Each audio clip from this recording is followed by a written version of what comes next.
अस्सलाम वालेकुम जी, तुसी देख रहे हो इफ्तिखार अली टीवी ते मैं तुहाडा मेज़बान मुहम्मद इफ्तिखार। जिस तरह मेरे भाई जानते ने मैं हर रोज़ किसी न किसी जानवर की लैके आना सर वीडियो। अज जनाब एक फ्रीजन की बच्ची है, ताज़ा ताज़ा सूई है, उनकी जनाब मैं लैके आंदी है वीडियो। पहले जनाब तुहानू जानवर दिखाने उस तो बाद आप आपदा भरा दिखाने भी हैं तो उनके तो सारियां गल्लां भी पुछने भी इस गां का की सूरत हालात है, किन्ने दिन होए ने जनाब इन सूई नू। माशाल्लाह बच्चियां दी खूबसूरत है पूरी जनाब। इस जानवर की तुहानू जनाब आ रही है बाडी नज़र, तसल्ली कर लो आपदा बाडी दी। ये जनाब हैगी है चोलिस्तान दे विच फ्रीजन ते चोलिस्तानी क्रॉस है जनाब। चोलिस्तानी ज़्यादा है या फ्रीजन ज़्यादा है, ये हुण तुहाडे हैगी है जनाब नज़रां दे सामने। सिर तो जनाब ये हैगी है जनाब कोनी। ए जनाब कर लो तसल्ली, एक एक चीज़ की करवा ते तसल्ली।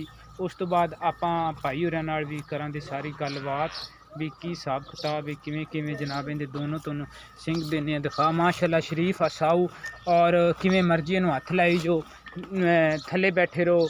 माशाल्लाह असील है साऊ हैगी ये गां ते गां जनाब हैगी माशाल्लाह इहदी अच्छी। ते तुहानू थना छना दी करवाइए भरा दी गां की तसल्ली। माशाल्लाह सोहने वैड़ ने पैहलन ते ठंड आए हुए ने जनाब। ते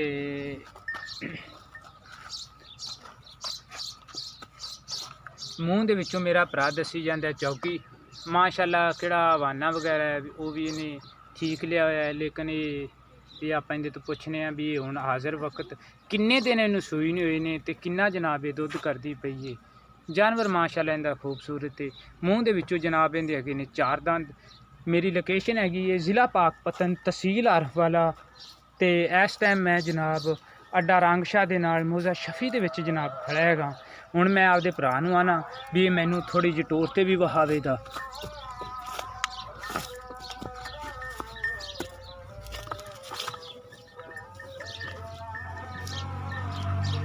इक्को जे चारे थान ने माशाल्लाह सोहने लाए हुए ने जनाब थान। ये आपां नूं मेरा भरा दसेगा आपदी ज़बानी भी किन्ना जनाब इहदे थल्लों दुध चोंदे पे है ने। लै मेरा भरा थोड़ा जिहा ना मैनू टोर ते विखा दे, क्योंकि किसी पैर दे विच कोई मसला वगैरह ना होवे। फिर जनाब इहदे बच्चे की भी तुहानू करवानी तसल्ली ते फिर आप आपदे भरा तो पुछने भी इहदे किन्नी डिमांड इहदे करते ने। ते इधर टोरो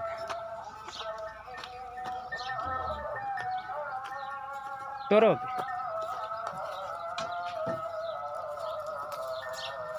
ठीक है, लै आओ पिछे, लै आओ पिछे इहदे किले दे लै चलो।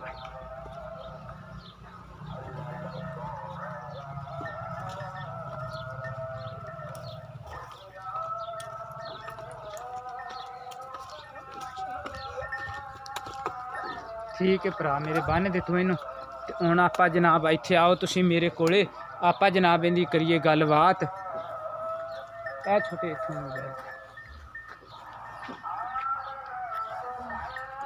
सर की हाल है? इधरली साइड तो सर थोड़ी वैड़ नूं सूई नूं थोड़ा मोबाइल नेड़े लियावीं, आवाज़ नहीं सही। किन्ने दिन होए ने सूई? 7 दिन होए जी। 7 दिन होए ने सूई नूं। इधर मोबाइल में देखो ते पिछे जनाब इहदे हैगे बच्चा। सॉरी मैं बच्चा नहीं तुहानू दिखा सकिया, नाले नाले आपां बच्चा दिखाने नाले नाले आपां जनाब गल करदे आं। ये सर किन्ने दिन होए ने सूई ने तुहाडी गां नूं? 7 दिन हो गए जी। 7 दिन होए ने सूई नूं। जी। पिछे जनाब हैगे इहदा बच्चा ते हुण ये जनाब किन्ना दुध तुसीं इहदे थल्लों चोंदे पै जे वो जरा तुसीं आपदी ज़बानी मेरे भाइयां नूं दस्सिया जी। जी 7 किलो टाइम दा चुंदे पे बच्चे तो बच्चे सने। बच्चे सने हाँ जी ठीक है। 7 लीटर 2 टाइमां दा जी 14 लीटर 14 लीटर 14 लीटर जनाब इहदे थल्ले हैगा दुध। बच्चे दी कर लो मेरा भरा तसल्ली। किन्ने दिन होए ने सूई? 7 दिन हो गए जी। 7 दिन हो गए।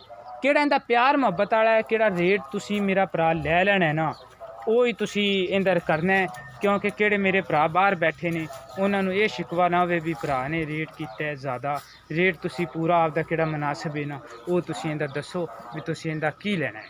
बिल्कुल मुनासिब रेट है जी। हाँ जी हाँ जी। इनू 7 दिन हो गए सूई नू, हाले मैला सिटदी पई है। ए देखो हाँ मैला बिल्कुल उत्ते लग्या होया। हाँ लग्या मैला सिट के जी साफ होएगी, साफ होके फिर दुध तो चलेगी। हुण तुसी इंदा केड़ा प्यार मुहब्बत वाला केड़ा रेट है ना वो तुसी सानू दसो भी इंदा तुसी की लेना है। ਉਹ ਕਿਹੜੇ ਮੇਰੇ ਭਰਾਵਾਂ ਨੇ ਜਾਨਵਰ ਲੈਣਾ ਹੈ ਨਾ, ਉਹਨਾਂ ਨੂੰ ਬੜਾ ਨਜ਼ਰ ਆ ਰਿਹਾ ਵੀ ਇਸ ਵੈੜ ਨੇ ਕਿੱਥੇ ਜਾ ਕੇ ਦੁੱਧ ਕਰਨਾ ਹੈ ਜਾਂ ਕਿੰਨਾ ਕਰਨਾ ਹੈ, ਉਹ ਸਾਰਾ ਸਮਝਦੇ ਨੇ ਇਸ ਚੀਜ਼ ਨੂੰ। ਤੇ ਪਿਆਰ ਮੁਹੱਬਤ ਵਾਲਾ ਤੁਸੀਂ ਰੇਟ ਦੱਸੋ ਇਹਦਾ? ਇਹਦਾ ਜੀ ਪੂਰਾ 2 ਲੱਖ ਰੁਪਏ। ਪੂਰਾ 2 ਲੱਖ ਰੁਪਏ? ਜੀ ਯਾਰ 2 ਲੱਖ ਰੁਪਈਆ ਥੋੜਾ ਜਿਹਾ ਜ਼ਿਆਦਾ ਨਹੀਂ ਹੈ? ਨਹੀਂ, ਮੁਨਾਸਿਬ ਹੈਗਾ ਜੀ ਇਹ ਭਰਾਵਾਂ ਵਾਸਤੇ, ਮਸਲਨ ਕਿ ਅੱਗੇ ਤੋਂ ਯਾਰ ਕੋਈ ਮੇਰਾ ਭਰਾ ਸਫ਼ਰ ਕਰਤੇ ਆਉਂਦਾ ਇੰਨਾ ਪੰਦ, ਉਹਨਾਂ ਦਾ ਕੋਈ 10 ਹਜ਼ਾਰ ਰੁਪਈਆ ਕਿਰਾਇਆ ਬਣ ਜਾਂਦਾ ਹੈ, ਤੇ ਉਹ ਕਿਰਾਇਆ ਤਾਂ ਆਪਾਂ ਨੂੰ ਕੋਈ ਪਿਆਰ ਮੁਹੱਬਤ ਕਰਨੀ ਪਵੇਗੀ ਨਾ। ਕਰ ਦਿਆਂਗੇ ਜਨਾਬ। ਅੱਛਾ ਉਹ ਪਿਆਰ ਮੁਹੱਬਤ ਸਾਰਾ ਪਿਆਰ ਮੁਹੱਬਤ ਕਰਾਂਗੇ ਸਰ, ਉਹ ਆਪਾਂ ਪਿਆਰ ਮੁਹੱਬਤ ਇਹਨਾਂ ਤੋਂ 2 ਦੇ ਵਿੱਚੋਂ ਬਿਲਕੁਲ ਲਵਾਂਗੇ। ਜਿਹੜਾ ਮੇਰਾ ਭਰਾ ਖਰੀਦੇਗਾ ਉਹ ਆਪਾਂ ਭਾਈ ਇਹਨਾਂ ਨੂੰ ਆਪਾਂ ਆਪਦਾ ਕਿੰਨੇ ਦਾ ਜਾਨਵਰ ਹੈ ਉਹਨੇ ਦਾ ਹੀ ਆਪਾਂ ਲਵਾਂਗੇ। ਤੇ ਤੁਸੀਂ ਆਪਦਾ ਨਾਲ ਨੰਬਰ ਵੀ ਦੱਸੋ। 0304 94 51 282। ਨਾਮ ਵੀ ਦੱਸੋ। ਜਮਸ਼ੇਦ ਇਕਬਾਲ ਮੇਰਾ ਨਾਮ ਹੈ ਜੀ। ਠੀਕ ਹੈ ਸਰ, ਮੈਂ ਉਮੀਦ ਰੱਖਾਂਗਾ ਵੀ ਮੇਰੀ ਅੱਜ ਵਾਲੀ ਵੀਡੀਓ ਆਵੇਗੀ ਤੁਹਾਨੂੰ ਪਸੰਦ। ਅਗਰ ਤੁਹਾਨੂੰ ਪਸੰਦ ਆਵੇ ਸਰ, ਤੁਸੀਂ ਲਾਈਕ ਵੀ ਕਰਨਾ ਹੈ ਤੇ ਸ਼ੇਅਰ ਵੀ ਕਰਨਾ ਹੈ, ਤੇ ਇਫਤਖਾਰ ਅਲੀ ਟੀਵੀ ਨੂੰ ਤੁਸੀਂ ਸਬਸਕ੍ਰਾਈਬ ਵੀ ਕਰਨਾ ਹੈ। ਤੇ ਤੁਸੀਂ ਮੇਰੇ ਨਾਲ ਵੀ ਰਾਬਤਾ ਕਰ ਸਕਦੇ ਜੀ 0346 87 87 250। ਇਸੇ ਨੰਬਰ ਤੇ ਜਨਾਬ ਮੇਰੇ ਚੱਲਦੀ WhatsApp, ਇਸੇ ਨੰਬਰ ਤੇ ਜਨਾਬ ਮੇਰੀ ਚੱਲਦੀ ਈਮੋ। ਇਨਸ਼ਾਅੱਲਾ ਮਿਲਾਂਗੇ ਅਗਲੀ ਵੀਡੀਓ 'ਚ। ਪਾਕਿਸਤਾਨ ਜ਼ਿੰਦਾਬਾਦ।